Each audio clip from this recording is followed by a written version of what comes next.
हरियाणा की world champion boxer रही स्वीटी बुरा पर रोहतक में उनके पति ने फ्रॉड का केस दर्ज कराया है। दीपक हुड्डा ने स्वीटी और उनके परिजनों पर आरोप लगाया कि उन्होंने उनकी प्रॉपर्टी और कैश हड़प लिया। इसकी शिकायत उन्होंने रोहतक के एसपी को दी थी, जिसके बाद पुलिस को जांच के निर्देश दिए गए। हालांकि पुलिस इस मामले में अभी खुलकर कुछ नहीं कह रही है। दीपक हुड्डा ने पुलिस को दी गई शिकायत में कहा कि 7 जुलाई 2022 को उन्होंने स्वीटी बुरा से शादी की थी। हालांकि 2015 से वे दोनों लिव इन रिलेशनशिप में रह रहे थे। दीपक का कहना है कि स्वीटी के माता पिता शुरू से ही उनकी संपत्ति पर नजर रखे हुए थे। उन्होंने बताया कि उन्होंने हिसार के सेक्टर 1-4 में एक प्लॉट खरीदा था और उसकी संपूर्ण पेमेंट खुद की थी। स्वीटी और उसकी मां ने उनसे बैंक में कहला दिया कि उनके अकाउंट से कोई भी बड़ी पेमेंट उनके कहने पर करवा दी जाए। इसके बाद प्लॉट की पूरी रकम पहले स्वीटी बुरा और उसकी मां सुरेश कुमारी के अकाउंट में ट्रांसफर कराई गई। फिर वह राशि प्लॉट विक्रेता को दी गई।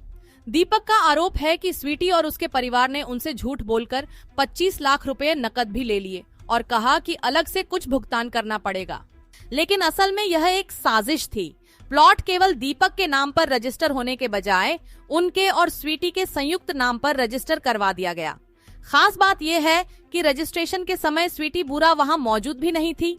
स्वीटी बुरा के पिता महेंद्र बुरा ने ब्याज पर देने के बहाने दीपक से लाखों रुपए ठग लिए। स्वीटी के भाई ने दीपक के घर पर रखे 12 लाख रुपए ले लिए। जब दीपक ने विरोध किया तो स्वीटी के माता पिता ने कहा कि जरूरत है, जल्दी लौटा देगा, लेकिन वह रकम आज तक वापस नहीं मिली। स्वीटी की बहन सीवी बुरा ने भी चैंपियनशिप के बहाने करीब 9 लाख रुपए ट्रांसफर कराकर हड़प ली। दीपक हुड्डा का आरोप है कि शादी के बाद स्वीटी किसी न किसी बहाने से घर में झगड़ा करती थी। एक बार छोटी बहस के दौरान उसने चाकू से उन पर हमला कर दिया, जिससे उन्हें टांके लगवाने पड़े। एक बार उसने सोते हुए उनके सिर पर हमला कर दिया, जिससे सिर फट गया।